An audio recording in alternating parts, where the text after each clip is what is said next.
CWC की बैठक में मंथन में सलाह और दिग्विजय सिंह की सलाह। खबर क्या है? राहुल सोनिया के सामने दिग्विजय की सलाह, और सलाह क्या है पूरे देश में चर्चा का विषय। बिहार चुनाव में मिली हार के बाद शनिवार को पहली बार कांग्रेस वर्किंग कमेटी की बैठक हुई, पहली बार। इस बैठक का उद्देश्य क्या था, मकसद क्या था? साल 2026 में कांग्रेस को मजबूत करना। लेकिन बैठक के बाद पता चला कि इस बैठक में दिग्विजय सिंह ने अपनी ही पार्टी से सवाल पूछ लिए। क्या सवाल पूछे हैं दिग्विजय सिंह ने? राहुल सोनिया को क्या सलाह दी है उन्होंने? विस्तार से जानना चाहते हैं, पूरी अंदर की कहानी समझना चाहते हैं तो पूरी खबर देखिए। शनिवार का दिन कांग्रेस के लिए बहुत अहम था। अहम क्यों था? अहम इसलिए था क्योंकि बिहार चुनाव के बाद पहली बार कांग्रेस की वर्किंग कमेटी की मीटिंग होनी थी। ये बहुत बड़ी बैठक होती है, ये सबसे बड़ी बैठक होती है कांग्रेस की। वर्किंग कमेटी मतलब पार्टी की वो यूनिट जहां पार्टी के सभी बड़े फैसले, नीति और रणनीति बनाई जाती है। और साल 2026 में कांग्रेस को कैसे आगे बढ़ना है, इसी की रणनीति बनाने के लिए दिल्ली में ये मीटिंग रखी गई थी। सुबह लगभग 11 बजे दिल्ली के इंदिरा भवन में बैठक शुरू हुई और इस बैठक में शामिल होने के लिए कांग्रेस अध्यक्ष मल्लिकार्जुन खड़गे, राहुल गांधी, सोनिया गांधी और केसी वेणुगोपाल समेत कांग्रेस के सभी बड़े नेता शामिल। मध्य प्रदेश से जीतू पटवारी और कमलेश्वर पटेल दिल्ली गए तो छत्तीसगढ़ से दीपक बैज और भूपेश बघेल भी बैठक में मौजूद रहे। चरणदास महंत, टीएस सिंहदेव सब पहुंचे और इस तरह से हर प्रदेश के बड़े नेता इस बैठक में हिस्सा लेने के लिए दिल्ली पहुंचे थे। 3.5 घंटे तक ये बैठक चली, जिसके बाद राहुल गांधी और मल्लिकार्जुन खड़गे मीडिया के सामने आए और इस बैठक के बारे में बताया। इस बैठक में क्या क्या तय हुआ है, सबसे पहले आपको यही बता देता हूं बैठक का लब्बोलू आप क्या। देखिए, पहला और सबसे बड़ा निर्णय यह लिया गया है कि जो केंद्र सरकार ने मनरेगा योजना का नाम बदलकर VVG रामजी किया है, उसके खिलाफ कांग्रेस पार्टी 5 जनवरी से देश भर में आंदोलन करेगी और बहुत बड़े स्तर पर आंदोलन करेगी। इस बैठक में यह भी तय हुआ है कि कांग्रेस जो संघर्ष करने वाली है, उसका एजेंडा मजदूरों का सम्मान, रोजगार और मजदूरी के पैसे से जुड़ा होगा। कांग्रेस का मानना है कि बीजेपी ने मनरेगा से महात्मा गांधी का नाम हटाकर मजदूरों का रोजगार छीनने की कोशिश की, जिसका कांग्रेस लोकतांत्रिक तरीके से विरोध करेगी। यानी कि कुल मिलाकर इस मीटिंग में बिहार चुनाव की हार से ज्यादा मनरेगा का नाम बदलने पर सरकार को कैसे घेरना है, इसी पर चर्चा हुई। इस बैठक के बाद कांग्रेस के बड़े नेताओं ने क्या कहा है, ये भी सुना देता हूं, सुनिए।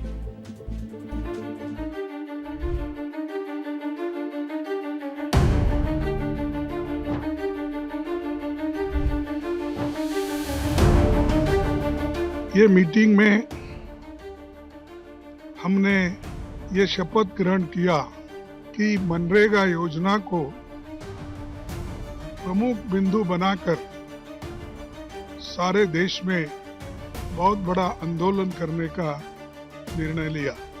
पंचायती राज का जो टियर है, उसमें directly political participation, finance, support का एक साधन था, मेथड था। तो ये डायरेक्ट राइट्स बेस्ड का जो कॉन्सेप्ट है, उस पर आक्रमण है। जो ग्रामीण क्षेत्रों को अधिकारिता देता था, उसको समाप्त कर दिया और गांधी जी का नाम हटा दिया। स्वतंत्र भारत में कोई गांधी का नाम किसी योजना से हटा सकता है, इसकी कल्पना नहीं की जा सकती।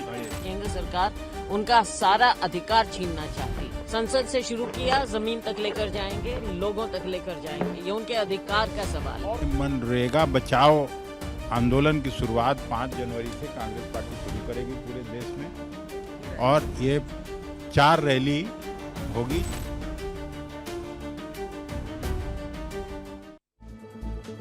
चलिए, तो बैठक के फैसलों की बात है, लेकिन इस मीटिंग के अंदर, मीटिंग से पहले और मीटिंग के बाद भी बहुत कुछ हुआ है। क्या क्या हुआ है, ये भी आपको बता देता हूं। दिग्विजय सिंह ने CWC की बैठक शुरू होने से ठीक 1 घंटे पहले अपने सोशल मीडिया एक्स पर एक पोस्ट किया।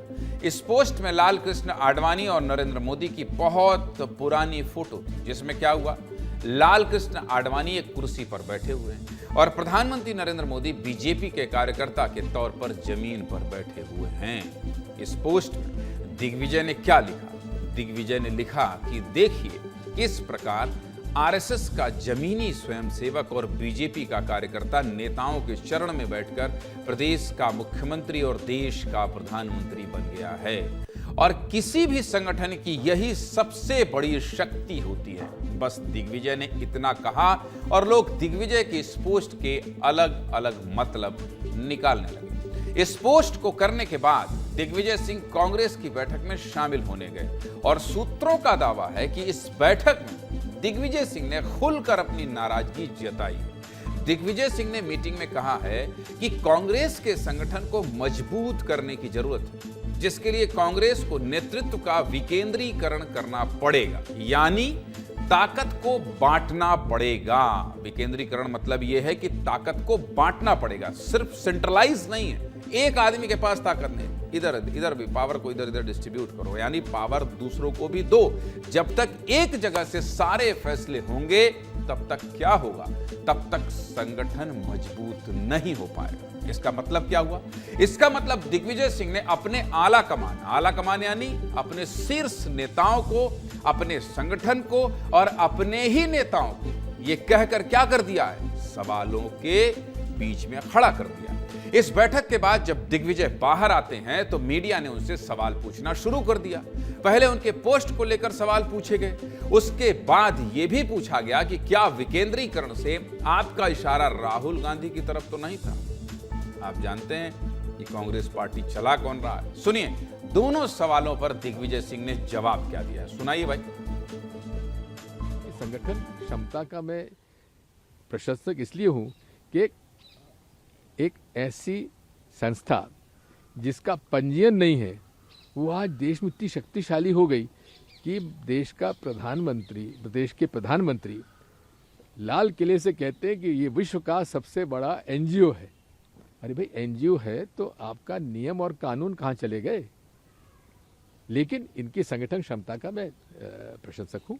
इतना मैं कह सकता हूँ कि हमें इसमें सुधार की गुंजाइश है और हमेशा हर संगठन को सुधार की गुंजाइश रखना चाहिए। सर, जब आप कांग्रेस में कैसे सुधार की जरूरत है? कह रहे विकेंद्रीकरण होना चाहिए, तो किसने कहा आपको? आप डिसेंट्रलाइजेशन की आप बात कर रहे हैं, कांग्रेस पार्टी के संगठन को लेकर सवाल उठाए। ऐसी बात आपने भी तो संगठन को लेकर काफी सारे सवाल उठाए। आपने कहा राहुल गांधी को कन्विंस करना मुश्किल है। जी, एक बात सुनिए, जो मुझे कहना था मैंने CWC की बैठक में कह दिया। दिग्विजय ने सीधा कुछ ना कहा, लेकिन उनके जवाब से यह तो पता चल गया कि मीटिंग के अंदर राहुल और सोनिया गांधी के सामने उन्होंने ये सारी बातें कही। उन्होंने ये भी माना है कि हाँ, संगठन कमजोर है और ये भी माना है कि बीजेपी में जमीनी स्तर के नेता प्रधानमंत्री बन जाते हैं और कांग्रेस में नहीं बन पा रहे हैं। मतलब अपनों से नाराजगी और विपक्षी की तारीफ। अब दिग्विजय ने अपनी ही पार्टी पर सवाल उठा दिए हैं तो बीजेपी कैसे पीछे रह जाती है? बीजेपी के नेताओं ने दिग्विजय के बयान पर बोलना शुरू कर दिया। बीजेपी के नेताओं ने क्या क्या प्रतिक्रिया दी है दिग्विजय सिंह के इस बयान पर, यह भी आपको सुना देता हूं, सुनिए। दिग्विजय जी कह रहे हैं कि कांग्रेस के सारे निर्णय गांधी परिवार के लोग लेते हैं। यही बात वो कह रहे हैं कि सेंट्रलाइजेशन ऑफ पावर हो चुकी है कांग्रेस पार्टी में। दिग्विजय सिंह जो मेंटोर थे राहुल गांधी के, वो कहते हैं कि राहुल जी, आपको कन्विंस करना बड़ा मुश्किल है क्योंकि आप रियलिटी तो देखते नहीं हैं। अब थोड़ा बहुत आगे पीछे दिग्विजय सिंह जी ने अपने बयानों को लिया होगा, पर प्रियंका कैंप जिस प्रकार से राहुल कैंप पर लगातार हमले कर रहा है, मुझे लगता है इसी श्रृंखला में एक और हमला है। दिग्विजय सिंह जी क्या बोलते हैं, क्या करते हैं, ये आप सब लोग जानते हैं और ना उनकी टिप्पणी से भारतीय जनता पार्टी में कुछ होता है ना कुछ होने वाला है। ये तो उन्हें बहुत पहले समझ जाना चाहिए, लेकिन आज इतने वर्षों के बाद उनको अगर ये अच्छा लगा है तो मैं उनको धन्यवाद देता हूँ। और कांग्रेस को उन्होंने जो बैठक में कहा है कि भाई हमें सीखना चाहिए, तो कुछ सीखना चाहिए। दिग्विजय सिंह जी, आप देर आए पर दुरुस्त आए। आपको कम से कम ये समझ में आ गया कि 2 सांसदों से चलकर आज विश्व के सबसे बड़ा राजनीतिक दल भारतीय जनता पार्टी है तो अपनी नीतियों की वजह से ही। सीधे मुद्दे की बात क्या है? सीधे मुद्दे की बात यही है कि कांग्रेस नए साल में नई शुरुआत करना चाहती है, लेकिन जिस तरह से दिग्विजय सिंह ने बयान दिए हैं उससे तो यही पता चल रहा है कि राष्ट्रीय स्तर पर कांग्रेस के बड़े नेता आला कमान से नाराज हैं, चाहे वो दिग्विजय सिंह हो, डीके शिव कुमार हो या फिर शशि थरूर हो। आगे बढ़ें उससे पहले एक बार आपको दिल्ली लेकर चलते हैं, क्योंकि दिल्ली में आज हिमाचली एकदम पूरा पोशाक पहने। अब वहाँ तो बहुत ठंड है ऐसा लग रहा है अमृत तिवारी, लेकिन कांग्रेस की CWC बैठक के बाद कांग्रेस के अंदर की राजनीति गर्म हो गई है। इस ठंड गर्म के बीच का आज जो निचोड़ है और लब्बो-लुआब है दिग्विजय सिंह के पोस्ट और CWC बैठक, वो आप बता दीजिए दर्शकों को। बाकी सब ब्यौरा मैंने दे दिया। जी बिल्कुल ज्ञानंद जी, मैं संक्षेप में दो पहलू को उजागर करूंगा जो इस पूरे CWC की बैठक में रही है। पहली, राहुल गांधी जो एक तरह से उनके नेतृत्व में कहा जाए, हालांकि मल्लिकार्जुन खड़गे बोल रहे थे, लेकिन सारी भूमिका जो रची गई वो राहुल गांधी की तरफ से, उनकी टीम की तरफ से रची गई कि अब जो है कांग्रेस को फोकस जो करना है वो एक तरह से जो आजीविका का मिशन है उसके ऊपर करना है। और उसमें उन्होंने जी राम जी बिल को जो है टारगेट किया है कि मनरेगा इसमें महात्मा गांधी का नाम क्यों हटाया गया है, 5 से आंदोलन चलेगा। लेकिन सबसे बड़ी बात रही इस पूरे प्रेस कॉन्फ्रेंस पे, एक बार भी जी राम जी बिल इस तरह से संबोधन का नाम नहीं लिया गया। इसकी जगह उन्होंने सर्वनाम का उपयोग किया, ये वो इसका उसका, इस तरह से कहा गया, डायरेक्ट नाम नहीं लिया गया। और एक तरह से ये दिखाया गया कि देखिए हम इसके लिए हम सड़क पे जा रहे हैं। एक बात, दूसरी बात ये है कि दिग्विजय सिंह के जो बयान है वो खास तौर पे यहाँ पे सबसे ज्यादा चर्चा में इसलिए है क्योंकि दिग्विजय सिंह राज्यसभा सांसद भी हैं,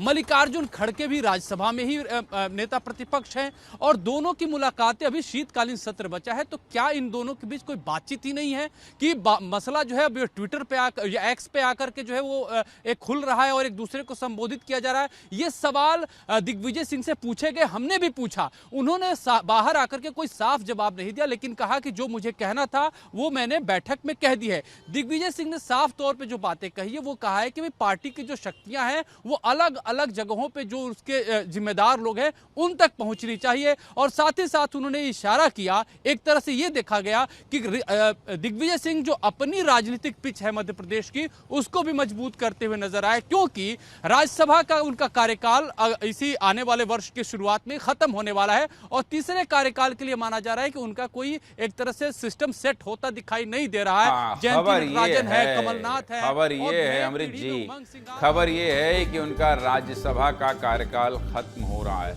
अमृत जी, 4 सेट इस टोपी का आप भोपाल कुरियर कर देंगे या रायपुर? आप ये जो पहने हुए हैं, जहां से भी खरीदे हैं, टोपी बहुत चौचक लग रहा है आपका। जी बिल्कुल बिल्कुल, मैं बाकायदा इसके 2-2 सेट अलग से मैं भेज दूंगा, इसके अलग अलग कल्चरल पहलू है उसके साथ भेज दूंगा मैं आपको। ठीक है, स्क्रिप्ट नहीं लिखना है उसमें, बस भेज दीजिएगा, आपका प्रेम हमको मिलेगा।